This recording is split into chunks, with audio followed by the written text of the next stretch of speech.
everyone, and welcome to the podcast. Today we have with us Jonathan Milligan, who is an author, a blogger, speaker, podcaster, and career coach. He spent the last decade counseling and guiding and directing career professionals on how to pursue meaningful careers. And since 2009, Jonathan has been building a profitable lifestyle business through blogging. And he also has an amazing membership site, Blogging Your Passion University, where he not only teaches people on how to start their blog and make it profitable, but he also teaches people how to create online classes and much more. His two primary blogs are jonathanmilligan.com and bloggingyourpassion.com. So welcome, Jonathan. So glad to have you here today. Absolutely. Thanks for having me, Lorna. Oh, for sure. Yes. Well, I started learning how to create classes in your Blogging Your Passion University, and I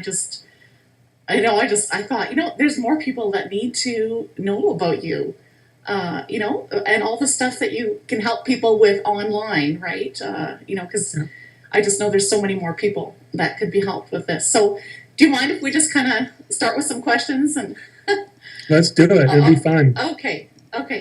So, Jonathan, would you share your story, your background, and what made you decide that you wanted to take a risk to start an online business? Yes. And I got started, first of all, as a high school teacher. Both my parents were educators, so I thought that might be the track for me. My dad was always a high school coach and teacher. My mother was an elementary teacher for the longest time.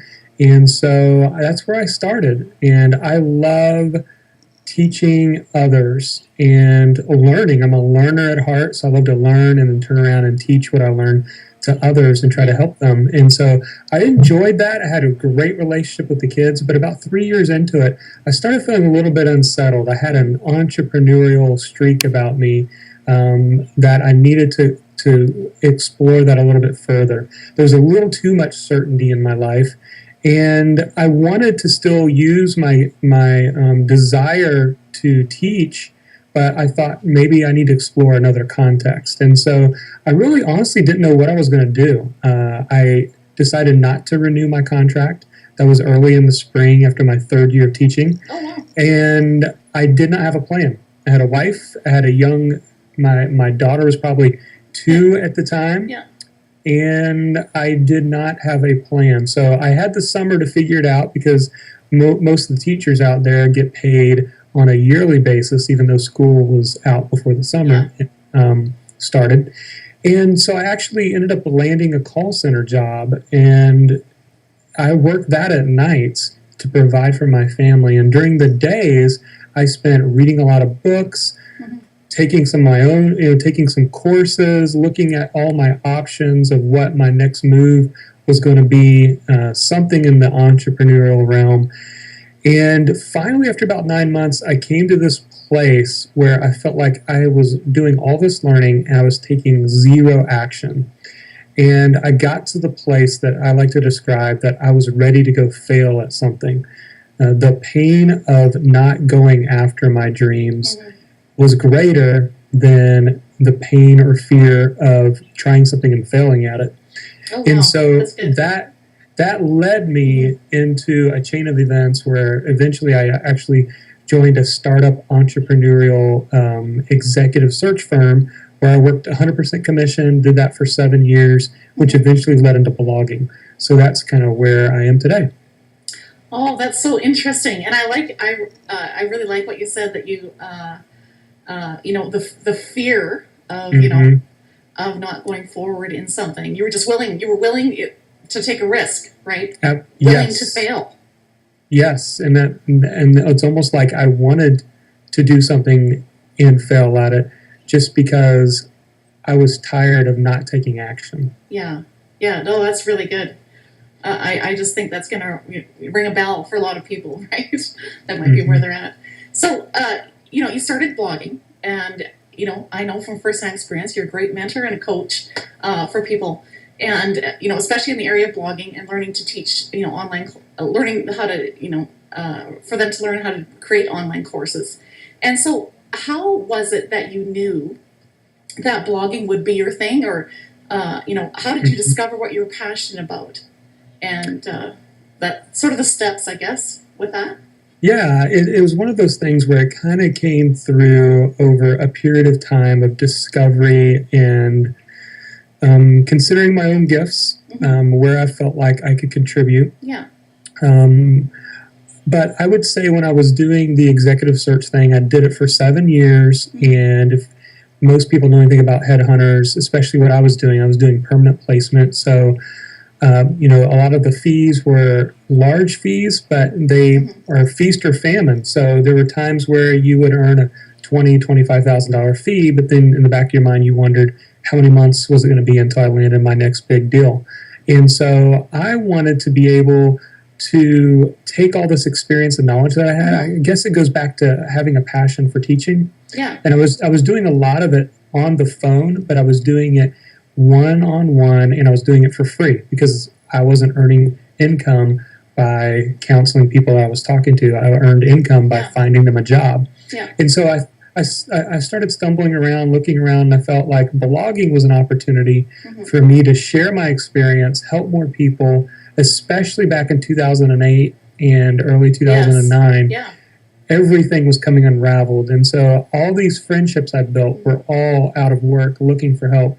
And so I wanted to refer them to my blog, give them tips about resumes, interviewing, networking, everything I could. And so I saw it as an opportunity to help a lot of people. And it just started slowly over time growing from there. And so that's what kind of got me into blogging and kind of discovering that I had a passion for writing. Honestly, Lorna, I'd kind of put it on the shelf because when I was in college, I was in this persuasive writing class, I believe it was, and I was having fun time writing these short stories. Yeah. But I had a professor who was discouraging me, and literally to the point where I just kind of gave up on that dream for a while. And so blogging was an opportunity for me to kind of explore that passion for writing again. Oh, I love that. And just both your blogs, I just love them. They're so informative. I learned so much every time you write something. So I just wanted to tell you that. Thank you. Yeah. So, so kind of going on with that, talking about that you took some writing classes and stuff. So I've discovered that you've been writing, and sending out a couple of samples of chapters of your new book, The Gift. Mm-hmm. And I love it. I'm totally a story person. So, And so, I don't know, it just pulls me in, right? So I'm sure there's people listening, who are frustrated, similar to how Mac is frustrated in your book, The Story of Mac, with his work and stuff, and about life basically in general, right? So would you talk to people about how they could get started on discovering the gift they have to offer the world, or just even work, move toward work that matters, I guess, work that you love? Absolutely. And I'll do my best to try to give some insights. For me, as working as an executive recruiter, I spent 7 years typically sitting down with 10 people a week was always the goal.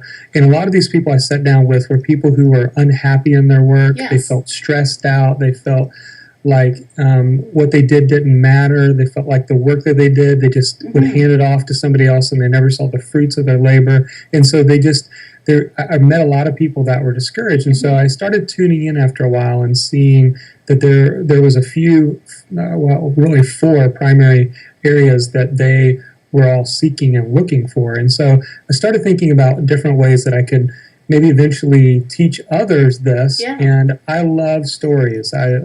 When my kids were little, they would have me teach them or make up stories at bedtime. Oh, that's awesome. And I would just make up stories. My mom was always a storyteller, so I loved listening to a lot of her stories. And so, I think a lot of career books out there, personality tests, they can be kind of dull and boring and not all that exciting. And so one of my motivations for writing this book was really to get a message out. And the message was this, that you have a gift.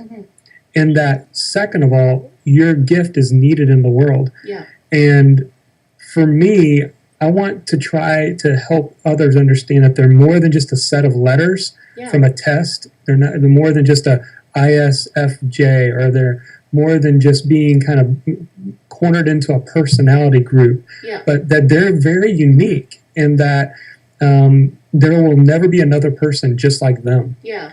And so to answer your question, in the story, Matt goes through this process of discovery. He's very frustrated, and he goes, basically an unexpected a piece of mail comes, and it's his grandfather who invites him out to Idaho. It's going to change his perspective. And long story short, and a lot of the readers don't even know where this is going yet because I've only released a few chapters, but when you talk about discovering your gift, I think it starts by looking inward, and it's a lot like mining for diamonds.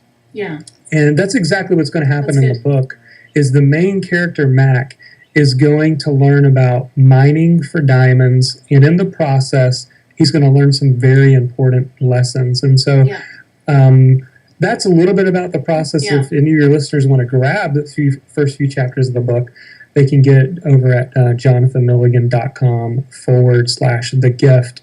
And there's the first few chapters available to kind of dive into the process. Plus, I'll be updating more on the story. Yeah.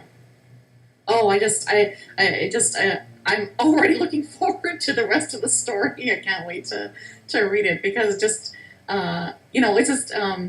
it's just so true to life, because there's many people, in a similar situation where they aren't liking what they're doing, and they aren't, like you say, I like that analogy, by the way, digging for diamonds. They haven't, either dug deep enough, or maybe they've never thought it was worth it to dig deep enough into themselves, right? And yes. So, right? Yeah, absolutely. Yeah. I would say that, a lot of people that, at least a lot of the friends that I had and a lot of the younger people that I know now, they're making their choices oftentimes in what would be a stable career in their mind, which we know that that's not the case these days. Yeah. Our health insurance, our benefits, none of that's stable. Companies aren't stable. Mm-hmm. There's downsizing, right-sizing, all that happening. And so that's one option. The other option that a lot of people look forward is to what's going to give them the most money.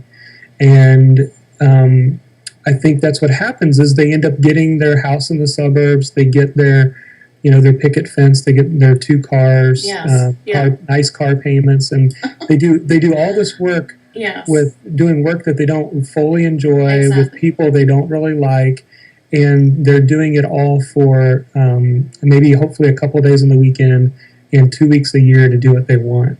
And I think that model is changing, and there's people all around that are especially with the internet, giving us the absolute incredible opportunity like never before for us to explore our gift, use our gift to serve others, and in the process get paid to do it. Yeah. And that's just awesome. I'm just so glad that you are using your gift to teach people how to do that, the process of that. That's really great. So, kind of going along with that,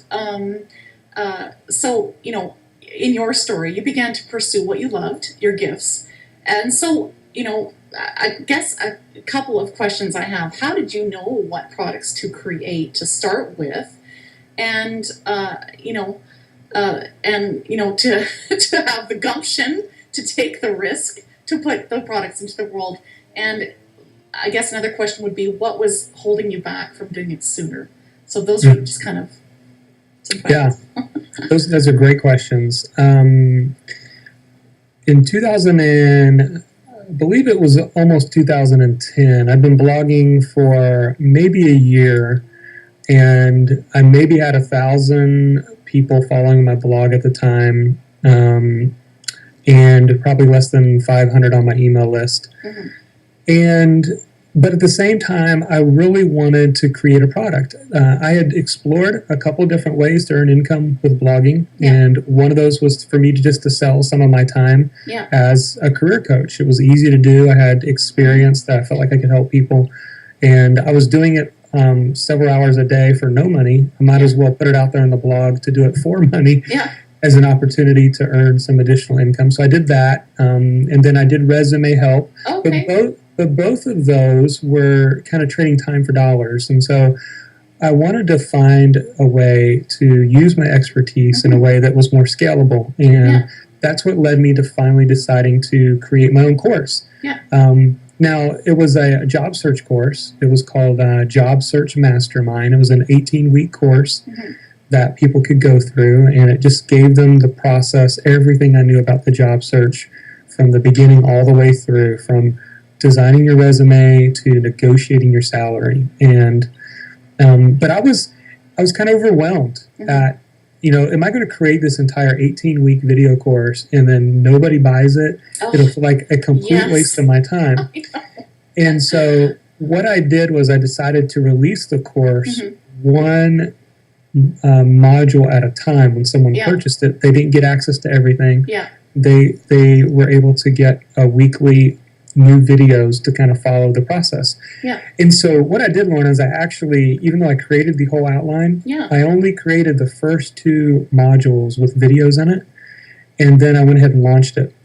Okay. So I went ahead and launched it. That opening weekend, I had about 15 people that purchased it.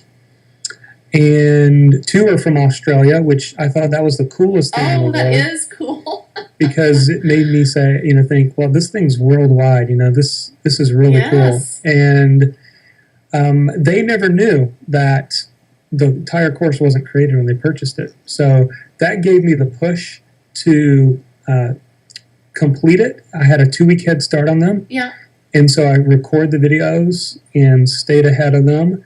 And then once I completed the whole thing, then it was hands off for a couple of years. I was able to earn income from that without ever doing anything else with that course, which is scalable. It was, instead of trading time for dollars, I now had a scalable product that people could purchase without me needing to do anything. Oh, that's awesome. That's really, and that's sort of a unique way to do it, to put it out there. And then sort of, it's like you're sort of testing the waters, right? To see if people are interested. That's awesome. I love that. Okay. So, as you know, and you kind of mentioned it a little bit, but as we pursue the things we love, so that so our lives are a better story, basically, we will have setbacks and some failures, and you kind of touched on that a bit. But would you share some failures that sort of really stand out in your mind, that kind of just, I guess, along this journey, in taking all these risks that, as you started doing what you love, and what you've learned from those failures? Yeah, sure. Well, one was obviously the one I mentioned earlier about just getting to that place of, I felt like a failure because I had a family to support. I'd been college educated, and yet I was doing a call center job at night. I know the in-laws were probably scratching their head, wondering what in the world this guy is up to, and is he going to take care of my daughter? So there was definitely that time, that place that I felt that. And then I think another one would be what I would label a distraction that I allowed to come into my building an online business. I'd say in 2010, this is probably before I did the job search course that I talked about. I was earning some money, but I wanted to earn it at a faster rate. And, like all of us that explore an online business, we often think it's going to happen for us sooner than it does. And we oftentimes will overestimate the short term and underestimate the long term of what we're doing. That's good. And what I saw was I finally decided to use Google AdSense on my career coach blog. I resisted it at first because I wasn't sure if professionals, a lot of traffic was coming from LinkedIn, if they were going to be okay with ads on the site. But once I did turn it on, I started making money every month with Google AdSense. And so I thought, man, I need to explore this further. And so it actually became a distraction for me because I started setting up a lot of niche sites on topics that totally are nothing that I'm passionate about. And because they were considered to be good Google AdSense earners. I had a niche site that I created about, I guess it was about solar covers that you put on a pool. And just anything that looked profitable. And so I found myself completely scattered. I was earning a little bit of money on these sites, but not nearly where I needed to be with the effort I was putting in. And then it wasn't wasn't true to what I originally started off with, Yeah. which was providing value and making impact in people's lives. I felt like I was chasing the money, and so that was a distraction for me that I had to eventually get rid of. Some of them I just got. A few of them I did sell to other people, and the other ones I just got rid of, and I got focused back on my mission of helping people. Yeah. Oh, that's really good. So you kind of learned through that process to, watch what you're focusing on, I guess, right? Yeah. Yeah. Absolutely. That's good. Well, no, that's something that I think we can all. It's just I think I'm not the only one that sometimes is distracted by social media or Mm-hmm. So I think that's something that we can all sort of learn from. So on your blog, especially the JonathanMilligan.com blog, you talk a lot about productivity and how to get rid of the clutter that often bombards us. And so, this is normal probably for anyone, but in the world of being an online, blogger and creative entrepreneur and doing all that you can to get, what you create out into the world, it's a little like a roller coaster. So how do you balance your time, I guess, would be my question. Yep. And this is a big one because this is something that all of us struggle with. Yes. I know it overwhelms me from time to time, even though I write a lot about it and I love reading about it. And sometimes I have to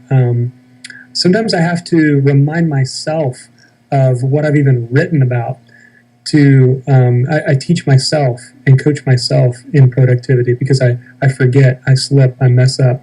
But one of the things that helps me is, first of all, I start off in the morning, and it could be the night before. Some people do it the night before.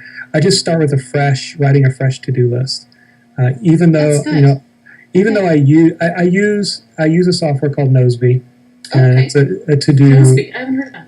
Okay. Yeah, it's a to-do manager that I use, and I really enjoy using it. Yeah. And I have a lot of tasks in there that sometimes it takes me a while to get to them. But I still start off the morning with writing a fresh, this is what I need to get done today. And then I assign a time to each of them. Yeah. And over time, I've learned to add more time than I think, because I think oftentimes we are, especially as entrepreneurs, we are overly optimistic with how much we get done in a day. Exactly. And so if I have an 8-hour day and I don't schedule my list to fill up 8 hours, because it's just not going to happen. Yeah. So I try to go at least 50% and say I'm going to fill up 4 hours.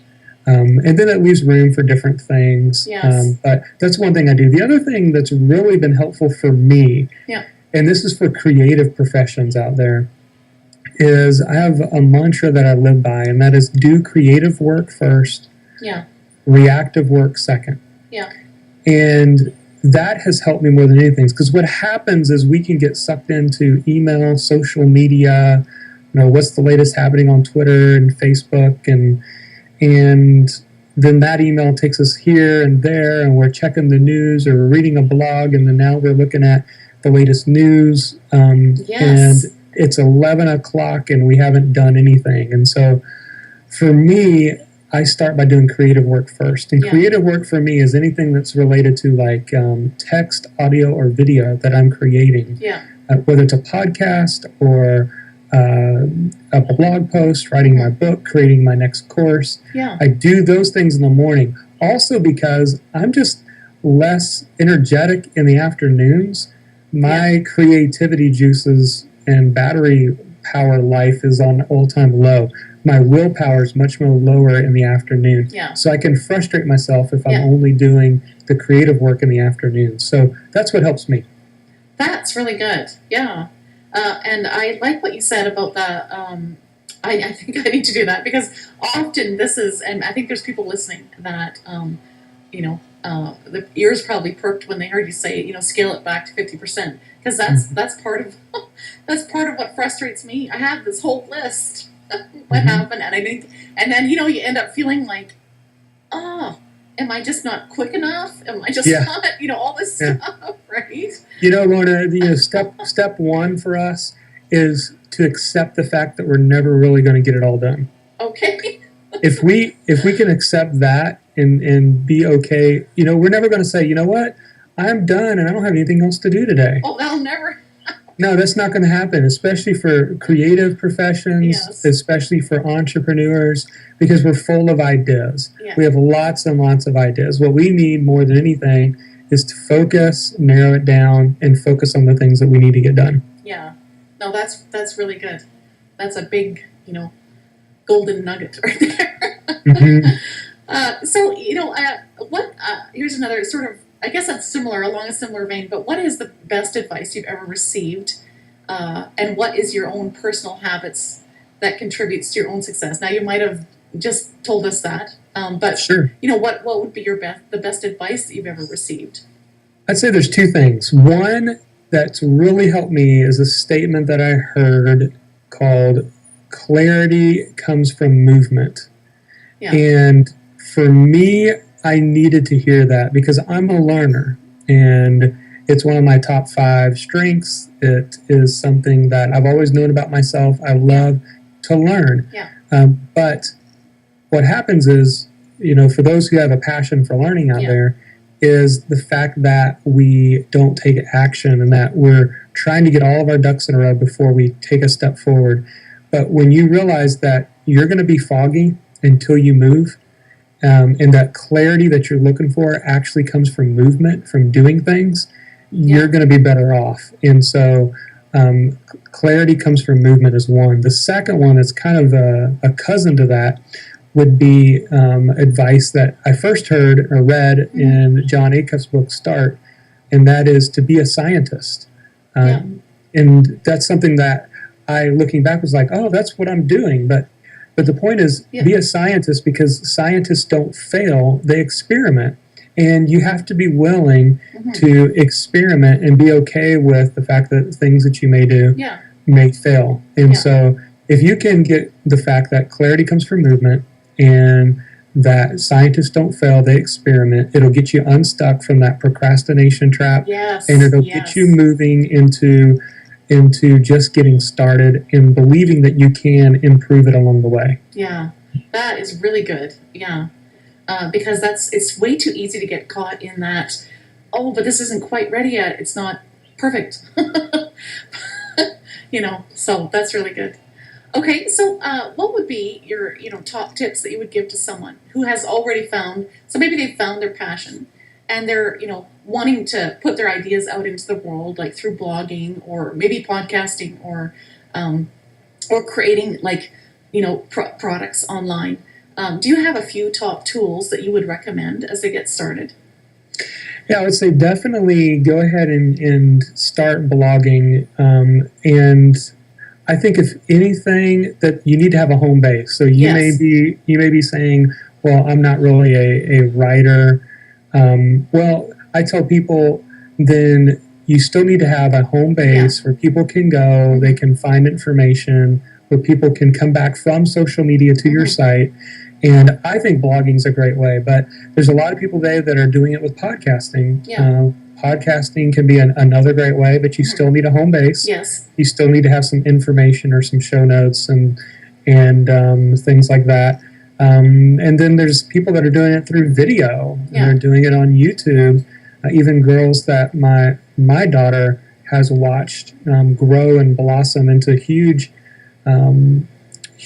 audience just by vlogging, which is with a V, through YouTube. But I still think you need to have a home base. So I would say if somebody that's if you're passionate about something, then have a home base, and then realize that your audience can learn really in 3 ways, either text, audio, or video.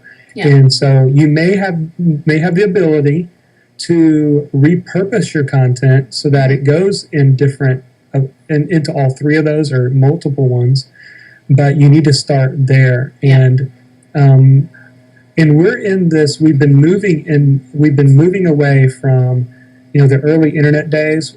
People that were making money online did this thing called attention marketing. It was all about flashy, big income claims. Really trying to push you to buy. And today we're moving rapidly into teach and serve marketing, which is much more about producing a podcast or a video like you're doing right now, Lorna, and providing helpful tips and resources to your audience and investing in them to the point where they would like to purchase products or services that you have because they know, like, and trust you. And so that's what I would say is to get started sooner than later at starting to share your passion. It helps you to define your voice. It helps you to get a better understanding of your strengths and how you can help others and what resonates with people. Yeah. So that's what I would say. Oh, that's really good. Okay. So I guess this kind of goes along with that. But what advice would you give to people who are trying to, it's like maybe they're trying to muster up the courage or something, or get past some blocks, to create stuff that they're passionate about. Like, they have stuff that they're passionate about, but they're held back by fear, or maybe they think, well, I'm just not good enough. What I have to offer is just probably not good enough, so why should I even try? What would there be some advice or some tips, Yeah, absolutely. I think this is something a lot of people struggle with, and it's a challenge. I wrote a blog post called "The Fear of Not Being Good Enough," and that's a challenge for a lot of people. They stop because they feel like, oh, well, I don't know how to overcome these technical challenges, or I don't. I see other people doing similar things, and they're so much better than me. Yes. And so they begin to compare their beginning with someone else's middle. And we all are on a journey, and you can't improve until you start. And then I would also say that you don't have to necessarily have everything all figured out. There's a lot of examples online where people just being authentic would be what some people have called a leading learner. And a leading learner is someone who hasn't reached the ultimate guru status, but they have learned some things that they are willing to impart in others. And I use this example all the time. If you had a desire to start an online business and you ran into somebody who told you that they're earning $500 a month online and they've been doing that for the last year, do you think that that person would want to sit down, have coffee, learn what they just did? Yeah. Absolutely. Yeah. The answer is yes, because they're a leading learner. They've learned some things. They've figured out some things. Now, $500 is not life-changing for some people. For some people, it's a nice second income. But the point is, you can be a leading learner to people, and that's what I've always done. I've never fully arrived. I haven't figured everything out, but I have been able to teach people the things that I have learned as I'm continuing to learn. And so once you get that and you understand that that you're an expert enough right now and that you can be a leading learner and help people, then it helps you to overcome that fear of not being good enough. Yeah. No, and that's true. And right along with that, sort of movement or action also helps to overcome that fear, right? Because then you're not stuck in your own. You keep moving, right? Which is a big help, right? Yeah. Okay. Well, I mean, this has been so good, Jonathan, to talk to you. I mean, there's so much. People are going to have to listen to it twice just to process everything. Would you share, before you go, sort of what new projects and, well, we talked about the new book you're working on, but that you have on the go, or maybe there's something else that you have on the go? Sure. So the one thing I'm working on right now that a lot of people have interest in is starting a mastermind group. About 18 months ago, I started my own mastermind group, and we've been together for 18, 20 months now. It's been the most phenomenal thing I've done because I felt a year and a half ago, I felt isolated. I had figured out how to earn income online, and now I'm working from home. It's the ultimate dream that a lot of people have, and yet I was starting to feel completely isolated. I wasn't having as much interaction as I wanted. Yes. And I just needed a soundboard, and I wanted to invest in other people. And so I started a mastermind group. And so over time, people have asked me, well, how do you launch one? What are the steps? And so I've got a course coming out that's going to come out early in September about launching a mastermind group. And so you can find out more about that. I actually have a free 30-day launch guide for somebody. If they just want to know, well, if I wanted to launch one in the next 30 days, how would I do that? You can get that either on jonathanmilligan.com or on bloggingyourpassion.com. It's in the very top navigation bar, both of those sites. So that's one of the things I'm working on right now. The other thing is I am passionately trudging through and working on this book that we talked about earlier called The Gift, What You Have That the Richest Man Can't Buy. And my goal is to make it a story that the second half of the book is going to be exercises related to the story that you can take and apply to yourself in discovering that gift that you have that can help you make an impact in the world. So that's something I'm working on right now. I'm possibly talking to a book publisher about publishing it, or I may just choose to go the self-published route. I haven't decided yet. But those, again, that want to get the first few chapters of that story, you can get it for free at jonathanmilligan.com/thegift. Oh, that's awesome. Well, Jonathan, I think I'm interested in that mastermind thing too. So that sounds really good. Well, thanks so much for just sharing. So much of that's just going to be a help for people listening. I really appreciate you taking the time, and so people can find you at either bloggingyourpassion.com or jonathanmilligan.com. And I would highly encourage anyone to go and check out sort of those free samples at jonathanmilligan.com /thegift, and check out the samples of his new book, The Gift, because it's just amazing, and it'll just really help you as you move forward. So thanks so much, Jonathan. This has been so great. Appreciate it. Yeah, thanks, Lorna. I enjoyed it.